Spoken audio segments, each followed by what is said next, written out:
This episode of the Rebel Watch podcast is brought to you by Patreon Council members Juan Cholo and Nathan Edison. May the Force be with you, always. Welcome to Rebel Watch, an all-Star Wars podcast. Hey, what are you trying to push on us? Perhaps you think you're being treated unfairly. Recording and reporting. And I figured we would start this episode. Oh, what's up? Is that a Krispy Kreme, my friend? It's Krispy Kreme. Wow. I mean, this is podcasting fuel. Yeah. All right? Yeah. That's where I'm at right now. I mean, how's the it looks like it could use some more cream. Well, it's not really, it's just glaze. Just glaze. Yeah. So, Looks delicious. I know, it actually is. And instead of blue milk, I have a blue cup with milk. All right, so I figured that would work. Well, let me just disclose, Krispy Kreme is not a sponsor of the Rebel Watch podcast. Right. But if they want to be, hit us up. maybe we could strike a deal. Right. So, anyways. As I feel obligated to also disclose that that's a Rode microphone near your face. Is that correct? It is. Okay. It is. It may be hard to see. We've noticed a bit of a force connection here on Skype, and some objects are blurred. Yeah. Some objects are not. So I've actually lost the blurriness here. Hold on. Let me. Are you upping the blurriness? I'm gonna up the blurriness here. I don't know what. I'm disappointed because. Okay. I was very much. Let me see if this will work while we're here. Watch it jack up the whole thing. You know, this is why you don't try to change things mid-podcast. But I can't help it. That's how we do No, it. I'm good. Mine is blurred. I'm blurred as all get out, man. Good. Yeah, I mean, I can't tell. I'm in a force vision right now. Am I seeing the future? Are you there? Or are you a force ghost? Is that a real donut? I don't know.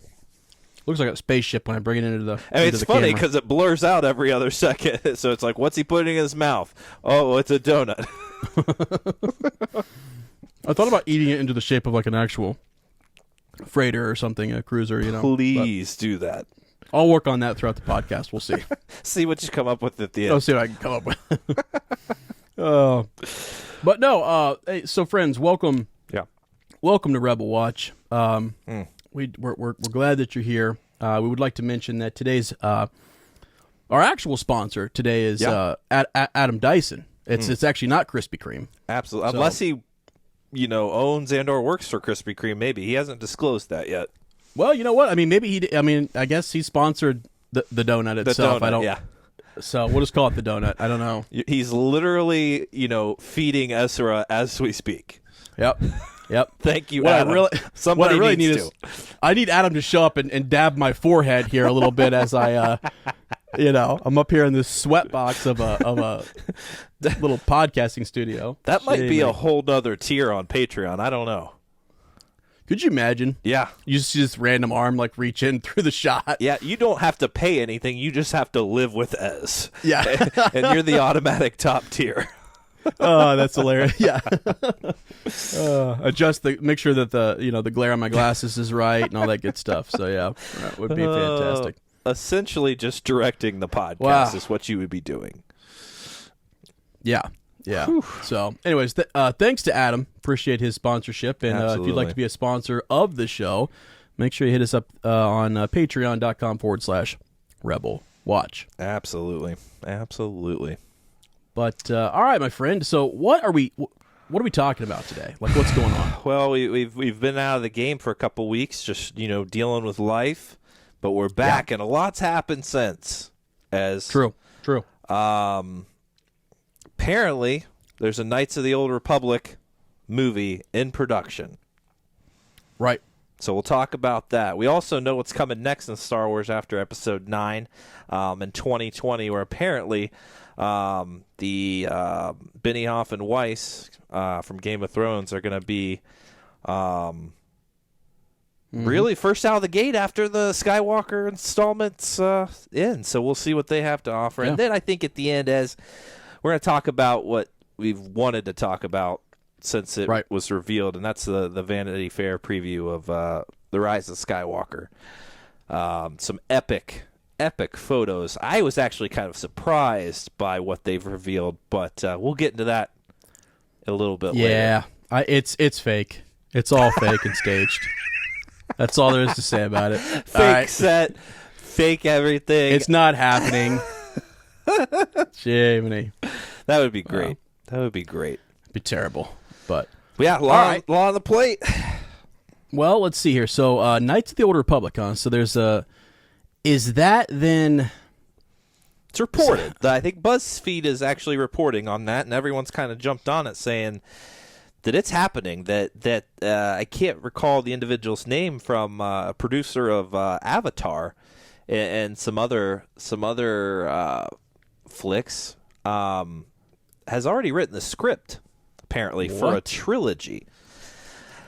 So that's, I don't know, that's a lot to come out. And also while we were at Celebration, and we wanted to talk about this, I don't think we ever did, but something Kathleen Kennedy said led everyone to believe that they were making a movie and or trilogy based off of the Knights of Ren. And someone asked her, hey, are you making, or Knights of Ren, Knights of the Old Republic? And they asked, hey, are we ever going to get anything about the Knights of the Old Republic? And she said, we're working on something for it. Supposedly that's what was said, so maybe not a surprise here, and everyone's been kind of wanting it. So apparently we're getting it, and it's not Benioff and Weiss. Are you sure? Wow, yeah. I'm looking at this right now. Yeah, the BuzzFeed article here. Wow, 3 sources close to the project. Yeah, that's more than. Yeah, I mean that's 3 is more than 1. In case you guys didn't know. All right. Are you surprised? I mean, so let's say, this producer does have a script written for this entire trilogy. I thought that was supposed to be David Benioff and Dan Weiss's job for their trilogy. I thought they were actually producing it. So that's why everyone thinks this is a separate thing, that they're not probably doing the Knights of the Old Republic era. Right. Well, let me ask you a question. It seems like if this is based off of the video game Knights of the Old Republic, does that mean then it's going to have sort of some type of animation to it? It's not going to be live action? Could be. Perhaps. I think that might be maybe what this could be. It would be a lot easier to do that way, I guess. I don't know. That's interesting. I'm trying. I cannot pronounce this lady's name here, who you were talking about, who's in the who's done Avatar, Shutter Island, worked on those films. So is writing the script here. Is it Laida? Yeah, we'll go with that. I didn't even give it a shot, so I commend you. All right, thanks, man. But yeah, working on this, and maybe this is news to me. This is kind of cool, though. Yeah. Wow. I loved that game. I mean, I remember staying up at the Newark house with Tom, and we would just play that game. Yeah. I mean, we'd skip. Legitimately skip college classes, which cost us a lot of money, and our futures. But we would we'd get a cake, maybe a few donuts. Amen. And a big old glass of milk, and we would just sit down and play all night long. It was a good time. So I know it's a beloved game, and I surely. I've actually been wanting to get back into it and play a little bit more. Go back and refresh my memory on it. So this is kind of cool that they're coming out with a movie. Because as you said, I thought that's what the trilogy was going to be for the Game of Thrones guys. That's what everyone thought and was expecting, and they thought they would tap into that Game of Thrones feel and set it back in the Old Republic. But it's interesting because it's going to bring up a lot of questions if they're actually going to do this. Like, I mean, the material that's already out there, they've already wiped all of this Legends material out. So to come in and say, hey, we're going to do this, but we're going to do it way differently, is that something that is going to bother a lot of people? I mean, people love Revan. Well, they love Malik. Here's the thing. I don't think you can do it much. I think it's a way for them to bring Legends material, or bring some of this stuff back in, make it canon, but they get to do their own movie. Yeah. And so they get to capitalize on it, and it helps to, it's a part of the story that they can bring back, and they don't have to do a lot of work. They can just say, all right, yep, grandfather all that stuff back in here now because we're making a movie and we can make some money off of it. I mean, that might be So is there enough part of it. So you're saying keep the characters, keep the story true to the books and the games. So would they just be writing in addition to those stories, or an adaptation or something? Maybe it's just more in depth, or there's more to the world building process than what we got in the games, perhaps, which would be interesting because there was quite a bit to those. Well, and that quite a bit ties into later books too. If you just Darth Bane itself ties into Revan and what Revan did. So, yeah, what would you do with that? It seems easier to just kind of swipe swipe the whole slate clean and just say, okay, yeah, you're still going to have Revan, you're still going to have Malik, all the characters that you really love, but that story is going to be significantly different. Yep, they could do that. I mean, what they could be doing is, as you say, if they're doing a Knights of the Old Republic movie here, standalone movie, just a single thing, and then they do a trilogy, like a Darth Bane trilogy. Yeah, it could kind of, you go back and you lay a foundation there and then work forward with a live action trilogy. So, because I don't know that this would be live action. Do you? I mean, I think it would. If it's gonna be big screen, yeah, I think so. I think, I don't know. I enjoyed the Clone Wars. It was just strange the way that animated film fit into everything. Timing wise and everything. I don't know. It would be cool. I think maybe they could do something Avatar like, that's based off of like capture imaging, like actual actors and things like that. They could absolutely do that. Right. I don't know, but this has kind of got me a little bit baffled here because they are, I don't know. She's a writer, right? So coming in and writing some of the script. There's a Rian Johnson situation, but that was, I thought, pushed back behind the Benioff and Weiss stuff. Or could he be directing Benioff and Weiss's material? I don't know. Right. Okay. I don't know. It seems like a lot happening. I mean, we know something's coming out in 2022. And we know that kind of bleeds into our next topic, so let's just combine them because that's what we're talking about. Yeah. 2022 is Benioff and Weiss. That is their project. That's confirmed by Bob Iger. He said, we're hard at work already, but we felt 3 years was a proper amount of time to not only take a breather and reset, but to gear up for the next film's release. We did a deal with David Benioff and Dan Weiss, who are famous for Game of Thrones, and the next movie that we release will be theirs, and we're not saying anything more about that. So it's theirs, whether it's one single movie or, 2022 is just their first installment, and then 2024 is their next, and then 2026 is the next or the last installment. But I'm pretty sure they're getting a trilogy. So would they release them all in succession like that, or would they release stuff in between? Yeah, they could. I mean, but seems like a lot. Not major films though. I think they've tried to say that didn't. They were going to move away from that approach where you release something pre-Christmas and then drop something in the 6 summer months later, or 4 or 5 months later. Yeah, that's. I thought they were going to step away from that, and that it just doesn't work like that in Star Wars. It might have worked for Marvel, but it doesn't work for us here in Star Wars. So unless it's like they have the TV series thing going. So if it's pre-Christmas, you release one of the the first installment of the trilogy, and then come fall, you've got another Mandalorian show, or you've got Cassian or something like that. That would be, that's good enough, right? I mean, that should be plenty. I don't know if the next 3 movies are going to be theirs. This Old Republic film. I mean, the reports may be accurate. I can't imagine they have a script already done, especially for a trilogy. Maybe one movie, but like.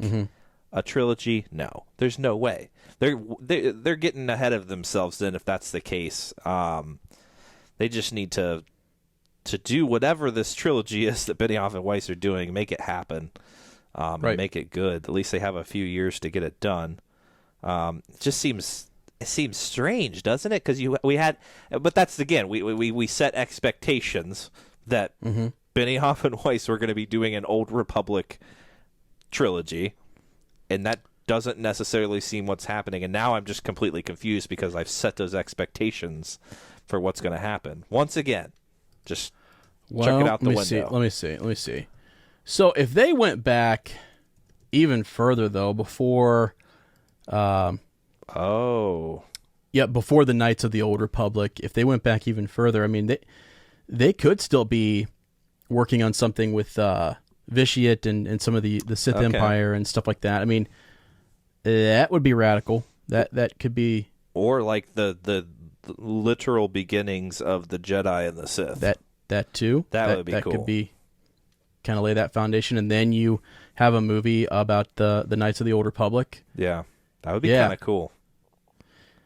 Yeah, because there's two of those games, so you have the Knights of the Old Republic and Knights of the Old Republic 2, so you've got some, you could do quite a bit with that. I don't know. I mean, again, unless they're working, as you say, is anyone allowed to go post episode 9? I don't think so. Nah.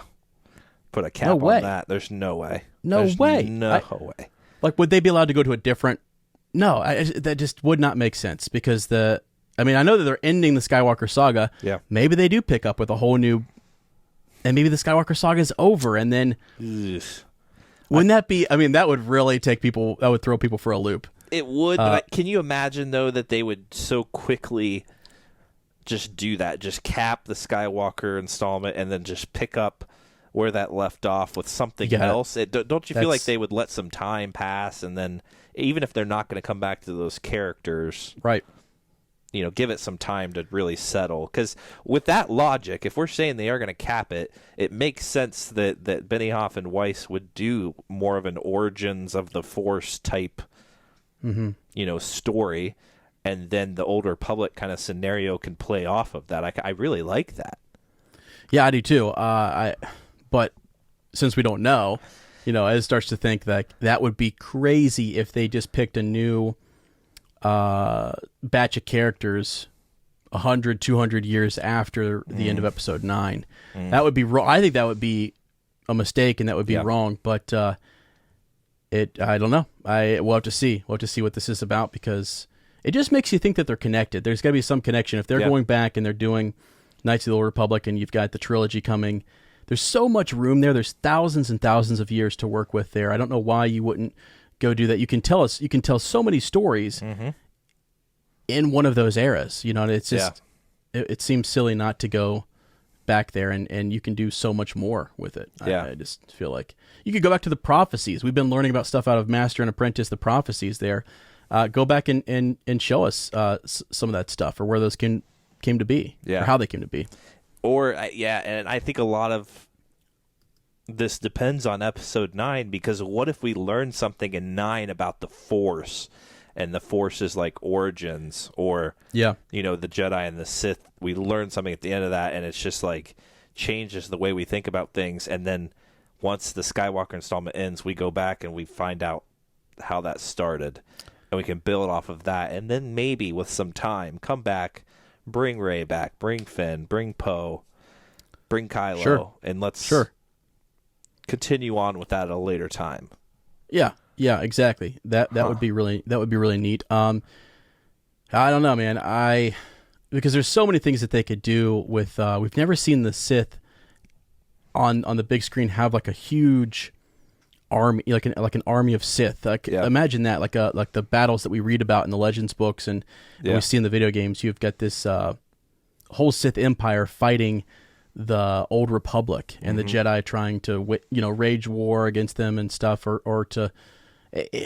It's crazy. At one point when we were learning about the Lost Tribe, we kind of the way they viewed some of what the Jedi did was they were trying to annihilate, to completely wipe out the Sith. And even Luke at the end there starts to kind of think, is that what they should be trying to do? Is that the Sith are the sworn enemy of the Jedi, and they should actually seek them out to eradicate them? Yeah.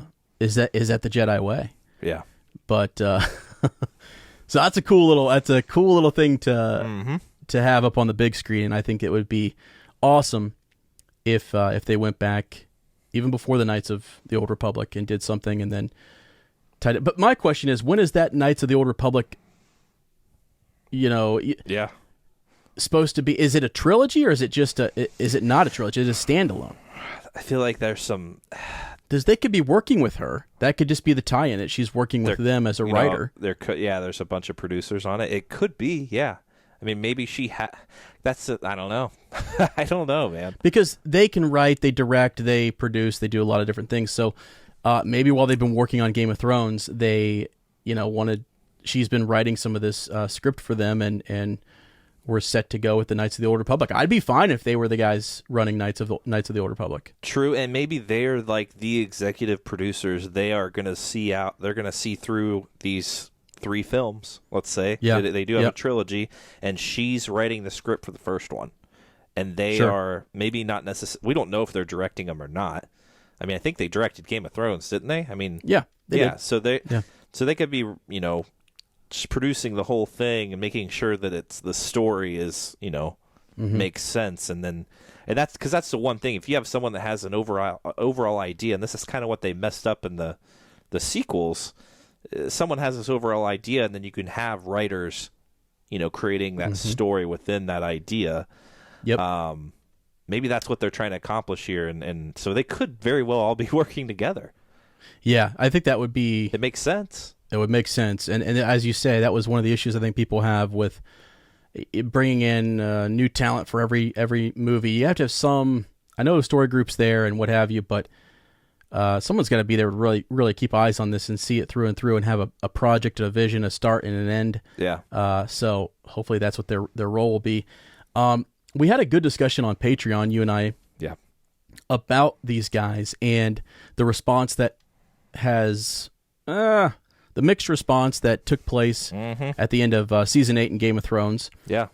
And I just wanted to touch on this a little bit. If you want to hear more on this, you can head over to Patreon, and Mike and I have a nice little discussion about it. But I think they're going to be fine. People who are worried about these guys, we haven't really seen them with a blank, completely... Like Game of Thrones is not a blank canvas. They didn't just get to go in there and do whatever they wanted or what have you. Now, again, if they're working on Knights of the Old Republic, then they do have some source material, whatever, to kind of draw upon, but it's finished.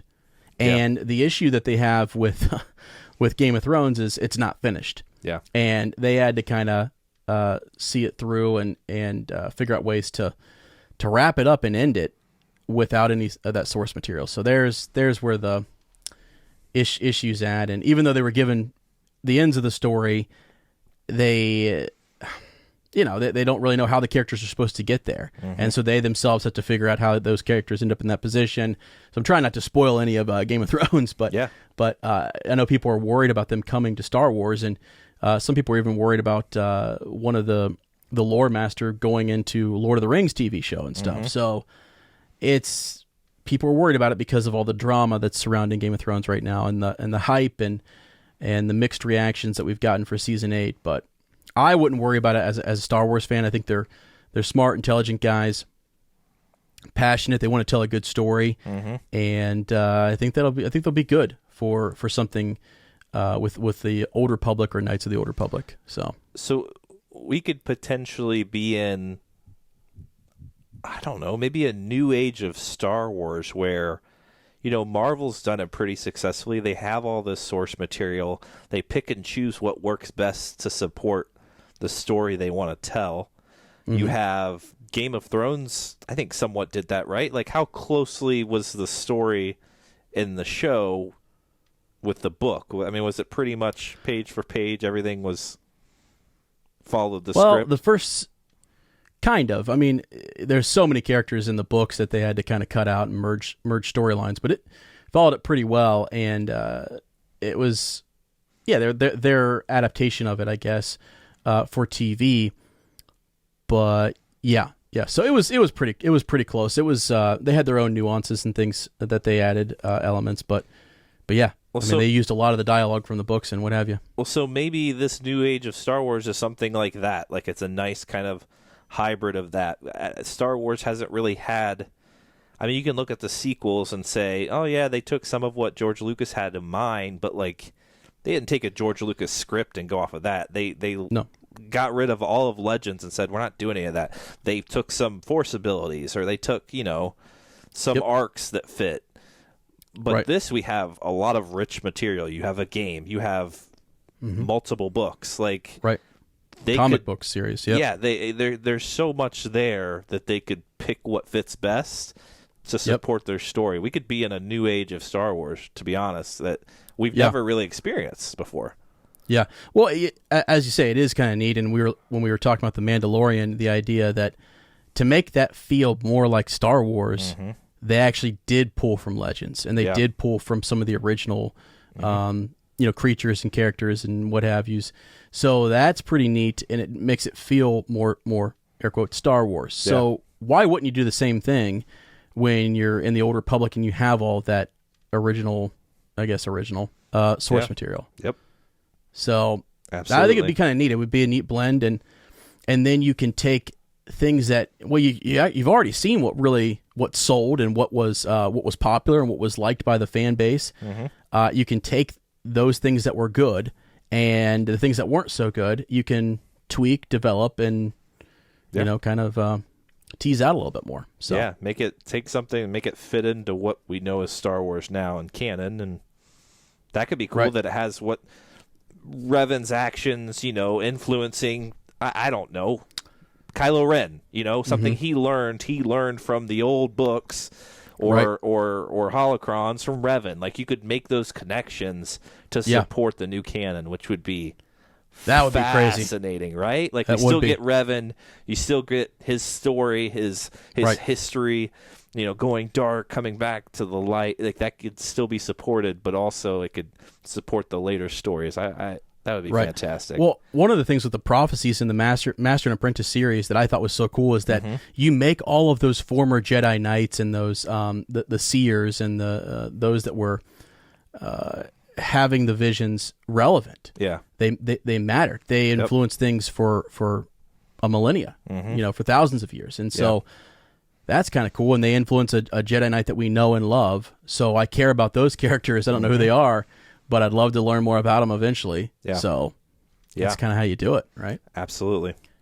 Yeah. Absolutely, my friend. There's this is somewhat relevant, but I found it had to have been a clip from an old Celebration. I don't know if we talked about this or not, but Dave Filoni, actually George Lucas, wanted to introduce Revan and, oh God, who was the other Sith Lord? Malik? Bane? I think he had Revan and Bane. Do you remember in the episode, what was it called, with the brother and the sister? What was that episode? Remember that? Mortis, the Mortis gods. When the brother, he fails, or I can't remember exactly what. It's been a while since I've watched that, but they had a scene where he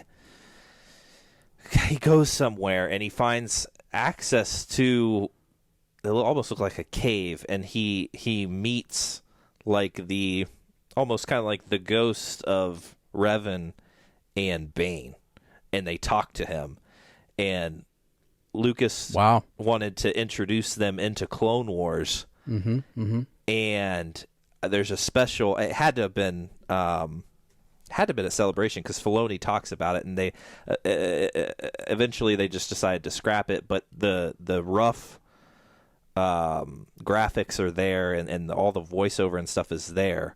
Right. So we'll have to check that out. But it was interesting that they were going to tie that in, and boy, how that could have changed canon material going forward now. So you could have kind of a reference like that in the newer sequel stuff. Right, because the only time it was later on, it wasn't in the Lost episodes or something where Darth Bane, remember, he shows up to Yoda. He does, yep. Yeah, and gosh, that's been so long since I've seen that. Yeah, but it was.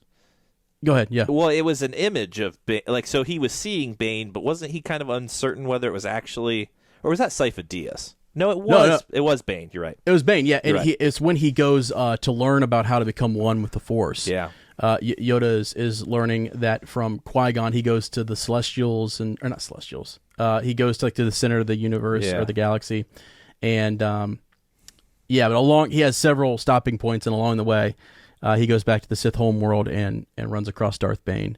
Yeah. So, and then trying to see if I can find more details on that. But yeah, that was in one of those episodes. I'm like, oh, that's really cool. That's a cool connection. I mean, and Yoda seemed to know exactly who that was. So yeah, Darth Bane to Jedi Master Yoda. I was the last survivor, and I chose to pass my knowledge to only one. I created a legacy so resilient that now you come before me. So, yeah. Ooh. See, they could do that. They could take that leap and make those connections, but kind of just restart with the characters we really enjoy and make them relevant. I think that would be fantastic. You really would win over, I don't know, all Star Wars fans. I think at least the majority of them who really appreciate that story from Legends and who love Bane.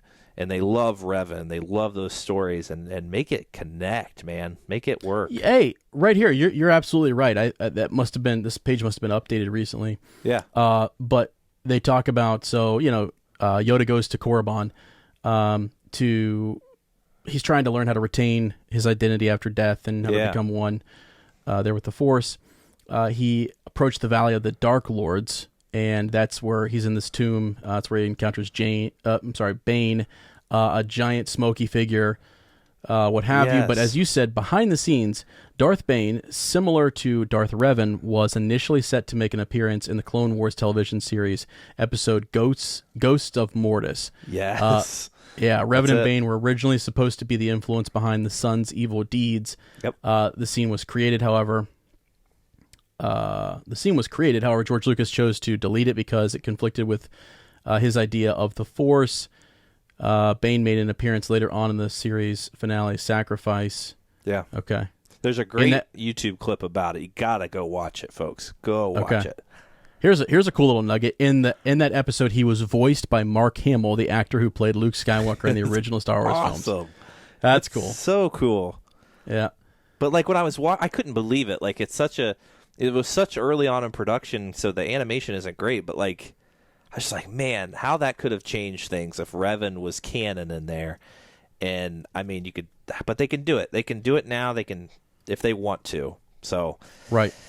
I think that would be cool. I think that, and I understand, Bane and Revan, they're coming from two different areas, but they brought them together. I mean, even Revan, who became, who turned away from the dark side. George Lucas had an idea for supporting, the brother and the origins of the dark side, and I don't know. It's crazy. Yeah. Oh my gosh. Let's see here. I was looking up something else, trying to incorporate Abeloth into this somehow too. Oh, wow. Because as we're talking about Mortis and what have you, because I was just learning more about that and thinking about the end here, episode 9, or where we could go beyond episode 9. Yeah. Oh man, let's see. She's force sensitive.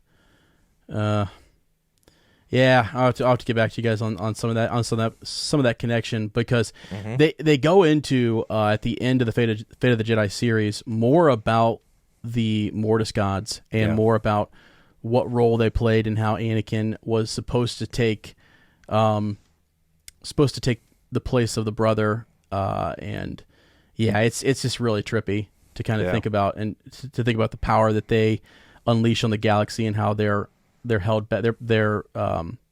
Her force is being held back. Yeah, sorry, cool little sidebar that we'll get into later. Well, they even made that connection in Rebels, didn't they? With didn't one of the temples or something have the brother and sister and when they go to the gateway, the world between worlds. Mm-hmm. Yes. So it's not that far off, man. They're already making those connections. Mm-hmm. Yep. Huh. Yep. Gosh. So now, let's not start talking about the gateway, because the gateway could have some relevance in episode 9, and we might have to do a whole separate podcast about it. Yeah, we'll get sucked in there and never come out. I know. It's crazy. But I thought that was really interesting that so much information's coming out now, and it just how's it all gonna fall? I don't know, but there's I'm excited. I'm excited that they've already, stated that 2022, 2024, 2026, we're getting new Star Wars movies. Spread them out. Take your time. Get some good people in there and just win Star Wars fans over, old and new. I'm down. Yeah, me too. Me too. Well, my friend, right. should we move on to one of the most interesting things that have happened in the past couple weeks? Absolutely. I mean, let me pull it up here. Hopefully everyone's got to take a look at these, but Vanity Fair did a preview article just like they did in the past movies and released some very interesting photos, as one in particular I could not believe was released. But, okay. What'd you think? What'd you take away from it, my friend? What was revealing to you? As I said at the top of the show, staged, fake. It's all fake. No, I don't know. I saw people kind of like poking fun at the Mark Hamill photo and just how the folds of his robes are like the exact same as they were in The Last Jedi and stuff like that. So I'm like, I don't know. So that was kind of interesting, but no, yeah. A lot of this is really neat. Let me see if we can find the first image here. Oh, the Knights of Ren, right? Yeah. Huge. That was awesome. That was really cool to see them, and they're on that desert planet. That's where they're at. I was kind of surprised. I don't know why I was surprised, because I never pictured them being on this desert planet that we were introduced in the trailer. So maybe this is where the final battle goes. Maybe they're seeking Rey out. Maybe this is the search for Rey. Right. And that confrontation happens here. I was thinking too, it actually really kind of confirms the idea that remember, people have questioned whether or not Kylo Ren was actually the one piloting that TIE. Yeah. He totally is now. I mean, this is the Knights of Ren are on that same planet, it looks like, and so he's there. She's in a really serious, tense moment. That's not a normal training routine thing that you would do. I don't know. Yeah. Because if you mess that up in training, you're really not coming back from. There goes your last hope. Yeah. Yeah. You're done. So I don't know. So yeah, it was neat to see them there. They look epic. They actually look really cool. And they look exactly like that leaked poster, that supposed leaked poster. Oh, it's that actually. Was a poster. Yeah. Yeah. Yeah. No, it's crazy. I was so shocked by that. And I know some people have made the connection between that individual right up front and his staff. It's kind of almost an axe. It matches one of the relics from Dryden Voss's office in Solo. They've made that connection, which is interesting. So it's almost like these are. Maybe the Knights of Ren are an old Black Sun or whatever they call. I was thinking more even an ancient, like they've risen from the ancients, like they like Kylo tapped into a more ancient power, and these are beings that have come from that. Maybe they're not even former students, but he's summon something that's brought them along, and that's why there's this ancient relic, like they come from another time, which would make sense kind of with Kylo's lightsaber, and it seems like he's studied the old. Okay, I got you.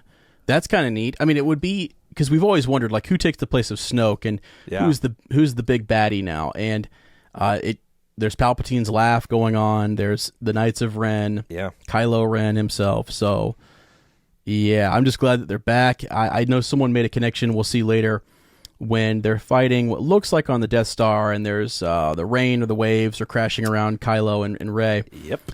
Some people are saying that her original Force vision was a vision of the future, right? And that she saw the Knights of Ren as something she would have to face or what have you. I don't know. Yeah. That the planet that they were on that looked similar to where they're at now, with just rain and things like that. So, and they're not using lightsabers. I don't see any.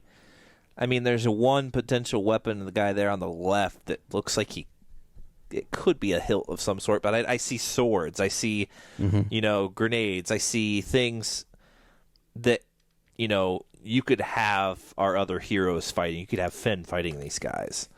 So they don't appear to, maybe they are force sensitive, but it doesn't seem like they are, right? Well, yeah, or if you're talking about, maybe they could be force sensitive to some degree, like Poe, but true. not to the point where they're wielding lightsabers and things. Exactly. So maybe that's where we're at. So that was neat. Let's move on to Kerry Russell, though. Her character, how do you say that name? Zori Bliss? Zori Bliss, maybe? Yeah. It's cool they're giving you, like, the snow-dusted world of whatever. Yeah. Kaijimi? I don't even know how you say that. Yeah. I can't wait to learn more about these. A new world, yeah. And they actually, they gave a name for the desert planet as well. Which we'll get to in a second. So it's not any desert planet world we have seen before, which is interesting. So a masked scoundrel. Right. I don't know what her. It looks like she's wielding double blades there, right? Like, yeah, she's got two blades on her side almost. So I don't know what her role will be, but man, like picturing Kerry Russell in a dark role, I never would have expected it, but that could be really genius.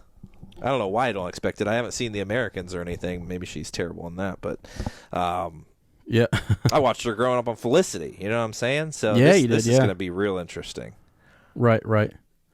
And then something interesting here. You've got Richard Grant playing. Oh my God!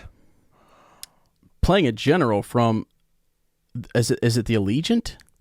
Yes, an Allegiant general. Which, you know what? This seems to, like, not confirm, but goes along with our idea that he was an old general from the Empire. Or maybe he was younger at the time. He remains dedicated to this, allegiance. I don't know. He's remained, like, loyal to the Empire, and that's translating into the First Order. Well, and because the First Order, as they... we talked about the idea that maybe there were remnants left behind when they shoot off into the unknown region and follow through on the contingency plan. Perhaps some of them were left behind, and maybe we'll find out, like we said in The Mandalorian, it seems like maybe there were some of them left behind, and they may turn into another, force or re-identify or re-establish themselves, I guess. I don't know. So that's interesting that, they specify... They distinguish him from Hux. They say First Order leaders General Hux and Allegiant General Pride on the bridge of Kylo Ren's destroyer. Right. But they do mention First Order leaders, so he is, he is a part of the First Order. But calling him an Allegiant General just seems like maybe he is from the past, like we expected.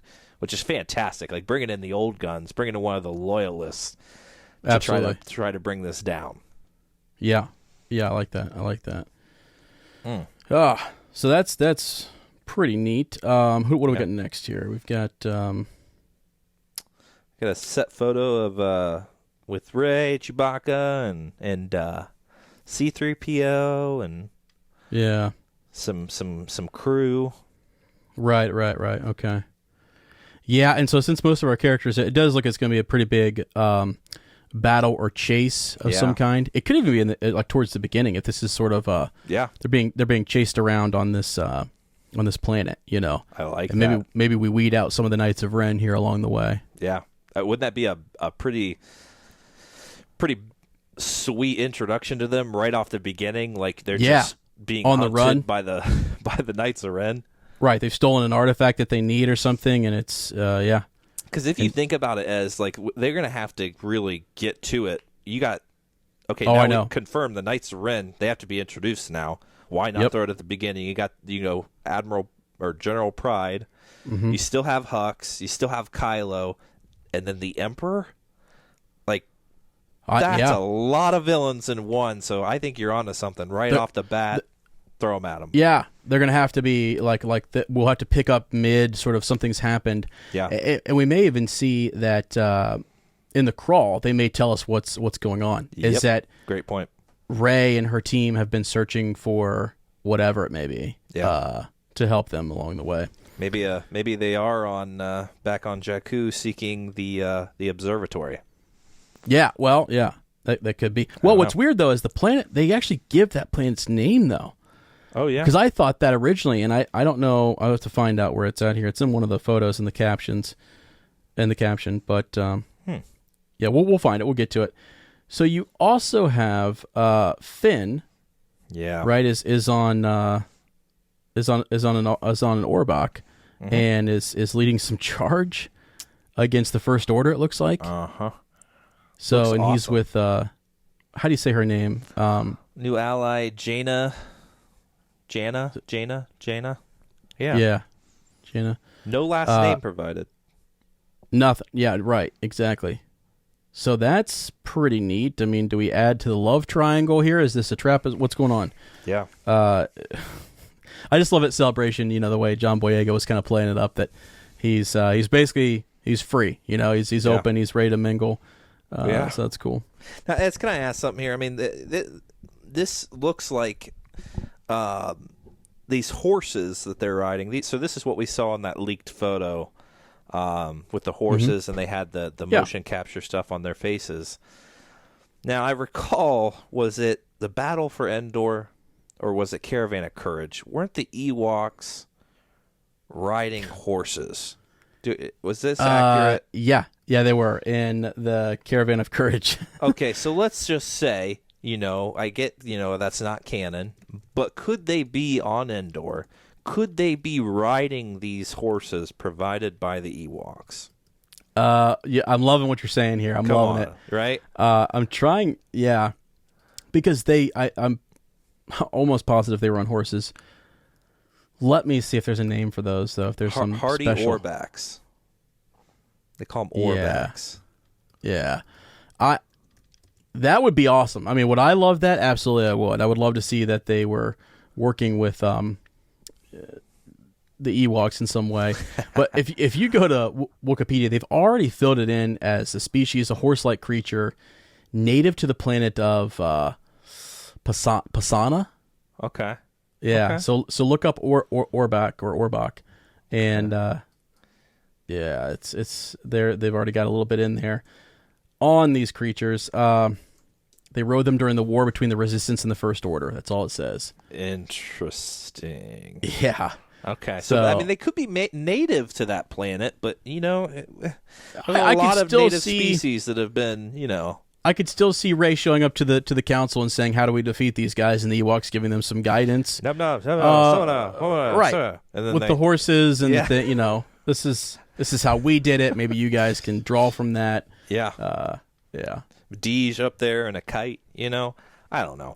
Oh man, I would not be. That would make my day if he came out of nowhere, took out one of the Knights of Ren with a little rock drop. Yeah, that would be sick, man. That would be sick. So that's an interesting one. Now, as the next one right beside it, Starcross. Yes, that's a big one. That's huge. Yep. And the caption says Kylo Ren and Rey battle it out with lightsabers in a stormy confrontation. Their Force connection, what Driver calls their maybe bond, will turn out to run even deeper than previously revealed. Now, I hear people saying Reylo confirmed. Not so fast. No, not so fast. No. I think you may just be tapping into that Force Skype situation, but it's even more reality at that point. Mm-hmm. That they may not even necessarily be together in this moment. Yeah. It could be part of the vision. It could be part of their interactions, but maybe they're more interactive now. We saw them touching each other, so who knows? Right. Well, remember we saw what was at the Art of the Rise of Skywalker book, and they were fighting through the pool, the reflection. Another interesting connection would be like Vistara Kai and Ben Skywalker, and actually how Abeloth, to bring Abeloth back into this, was trying to create her own family, her own version of the Mortis family and things. So there could be something going on there that's super deep if it's going to run that deep, I mean, that was two kind of like air quote star-crossed lovers in Legends that their relationship was headed that direction, and that's sort of where they were being guided. But I don't know. Really interesting that photo. And people have said it looks like they're fighting on what could be the Death Star. I wanted to point out to folks that it looks like, I could be wrong, but Kylo does seem to have the high ground. But then I said, don't underestimate her powers. You can't. Watch her do a flip and take him out. Yeah, I don't think. Yeah, exactly. From what we saw, she definitely has the ability to overtake him, even if he has the high ground. So she learned a thing or two from Uncle Obi-Wan, I'm sure. Yeah. You know? That's right. So there's more. One called Sandblast, where they're basically, there's a little chase sequence kind of going on, and is it me, or does it seem like they're maybe being pursued by the Knights of Ren, like you talked about? It could be the Knights of Ren. Yep, that could be what's going on for sure. So I kind of think this is where they lose C-3PO. I think something happens. A sacrifice is made. At the helm of the speeder, and just I could see him playing a big role and actually making some significant sacrifice. I don't know. Yeah, absolutely. We'll get there. We'll get there as to why I think that, because there's another photo coming up soon that's really, really cool. Yeah. Another one, Punch It here. This is a historic reunion. Lando Calrissian retakes the helm of the Millennium Falcon, joined by Poe Dameron, Chewbacca, Dio, and BB-8. That's awesome. Wow. So, yeah, and the only quote we get there is just that he's a survivor. So that's kind of cool. Yeah. That's pretty neat. Maybe he lost everything. I feel like he's going to drop some knowledge on us about Han and Leia's relationship, and maybe Ben and some of his origins, or just what happened there, shed some light on some stuff. Maybe Rey's origins, as we've said before, too. So yeah. Absolutely. We've got some other alien species that we've met there on Pasana. Pasana. There. Okay. Is it the same planet? We think it is. Yeah. Right? It's the same one. Yeah. Okay. So interesting. Yeah, they're interesting characters, that's for sure. Yeah. Desert dwelling characters. So that's cool. Just a little behind the scenes look there. All right. Let's roll on down here. We've got some just John Williams, cool little shot of him conducting the score and weaving in some of his themes. So yeah, no, I love that he has. I just love the way they produce this. It's just fantastic. Like what scene is this? You know, Rey and Leia, you know, saying their goodbyes. It's just, I don't know, man. Oh yeah, I know. It's just moving. It's just moving. It is. It really is. Okay, so the next one is the big one. Yeah. I think From the Ashes. From the Ashes? What? Is he a Force ghost? Is that a flashback? I mentioned maybe flashback, and someone pointed out to me, shout out to my buddy Lane, that it looks like he's the same age as when he left off in The Last Jedi. Like his hairstyle, he doesn't look like he did. You know the flashback that we have where he's fighting Ben? Yeah. And he looks a little younger. He's got the green lightsaber and what have you, and then wakes up. Yeah, I don't know.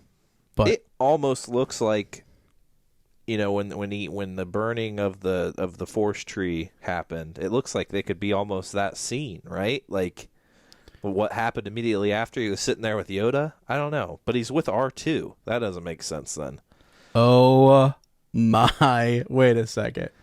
Because R2 and Rey they would have been gone. Taken off, right? They would have been gone, right? I mean, is this indoor burning? I mean, are those ferns burning around him? I don't know.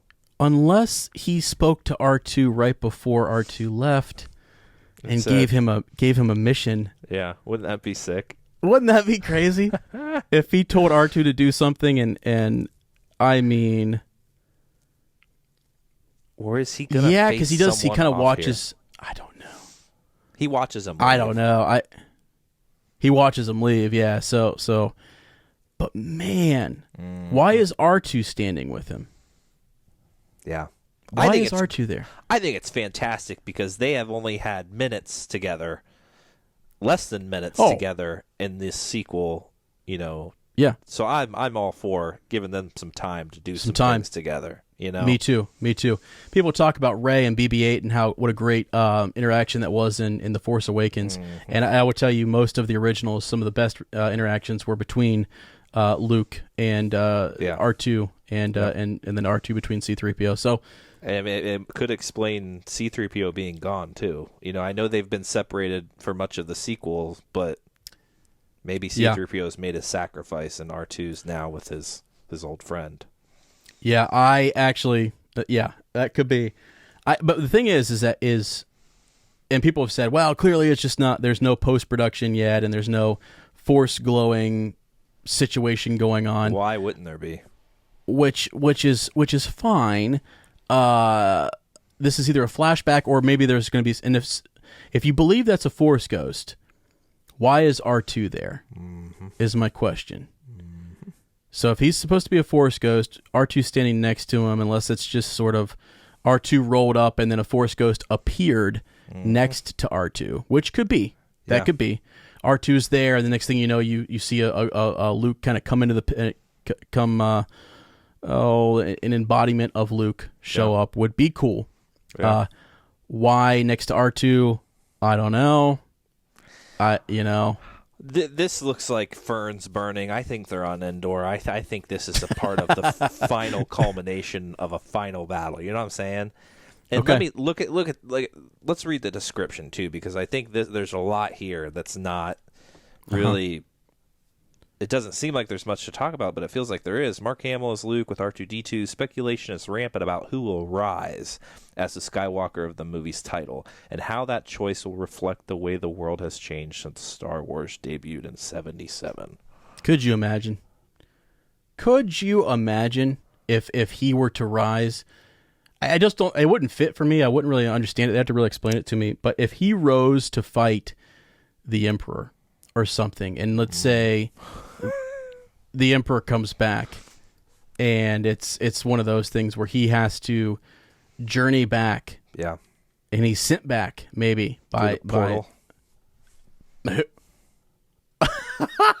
Ezra Bridger shows up and says, I know of you. You're the chosen one. Wow. I got this portal here that I've been the gatekeeper of for decades. Oh, wow. And I'm going to send you back. Wow. Could you imagine? Spitball on here. I know you are, but that's actually fantastic. They pull Luke out, or they somehow, talk to him before he decides to become one with the Force, and it's completely, what's the word, retconned, and he doesn't actually... He doesn't die? Oh, my God. He doesn't die. I mean, you know what I'm saying? Like... Oh, my God. And he just steps out of nowhere, and you're like, what? Out of the fire? Like he walks through the fire. Yeah. I mean, it's like what we wanted in The Force Awakens when the lightsaber is like trembling, and we're hoping that it's going to be like Luke stepping in. I was like, oh, man. Yeah. But... Never say never, my friend. Never I know. Say never. They've done bold things in Star Wars. They're all about it. Yep. So, yeah, that's the one there. I really think a lot about that. And, if he's a Force ghost, that's totally fine. That's totally cool. And I think that may be just what it is. He's stepping next to R2 as a Force ghost. Maybe it's a flashback with him and R2 discussing something as he looks on at what have you. Who knows? He could be a Force ghost intervening. I mean, we saw Yoda really intervene. That's right. By striking down the tree. And we know, in the original trilogy, that was an angle that George Lucas was thinking of going. Having those Force ghosts play more of a part in the physical world around them. So he may be... Because I'm thinking, man, like, you got the Knights of Ren, you got the Emperor, you got Kylo, like... Rey's going to need some support. Yep, absolutely. So absolutely. If the Emperor has learned much of this in his death, maybe there needs to be a counter. Maybe there does.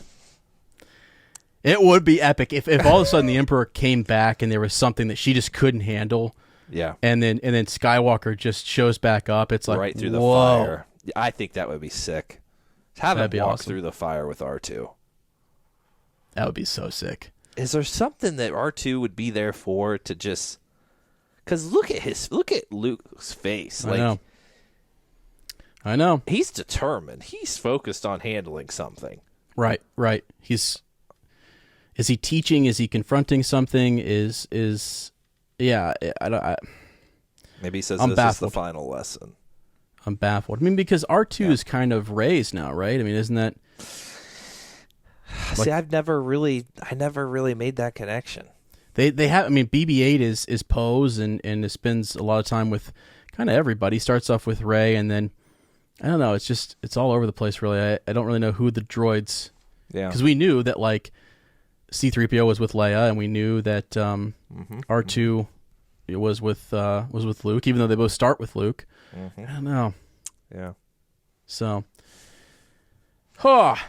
interesting know, stuff, man. man. I I don't really know. like it. I want to hear other people's thoughts on this and hear their thoughts on what they think is going on with the from the ashes. Yeah. It's just it's a lot of goodness, man. Vanity Fair just comes out and knocks our socks off. So super cool to get those images. Yes, that got me excited, man. And now I'm just like, when's that next trailer drop in? Like, we're almost into June now. I mean, couple more months. Yeah. Oh, I know. I know? can't wait. The Mandalorian coming out soon. It's gonna be epic. Yeah. Yep. Sorry, friends, if I'm a little bit distracted here. I've got an invasion of ants right now. That's literally happening right in front of me, and so I'm gonna have to use my force technique to Just levitate them all persuade around you. persuade them to go back the way they came. You are not touching my donut at That's all. so funny. Oh my gosh. Not You just touching pick it. it up, it's just covered. Covered in ants. I didn't know it. I start to bite through it, and there's just ants, and everyone's like, "Oh, Bro, for the podcast, increase the subscriber base. Let's go. got to do what you got to do, I guess." Yeah. So. Yeah. Well, friends, with that, thanks for listening. Thanks for watching. Please let us know what you thought of the Vanity Fair stuff and what's going on with the trilogy, with the Game of Thrones guys and Knights of the Old Republic, all that good stuff. We'd love to get your comments. Head over to patreon.com/Rebel Watch. We've got some cool exclusive rewards there. We're actually about to make the first Jedi Master t-shirt there. Shout out to our Jedi Masters. We're going to send that out. And we've got some exclusive podcasts on there for you. Some cool stuff in the Council of Elders tier. Wow, that ant is really close to getting that donut. And I am telling you, I will strike him down. I will literally strike you down. Oh, my gosh. That's awesome. All right, friends. Thanks again. And as always, may the Force be with you.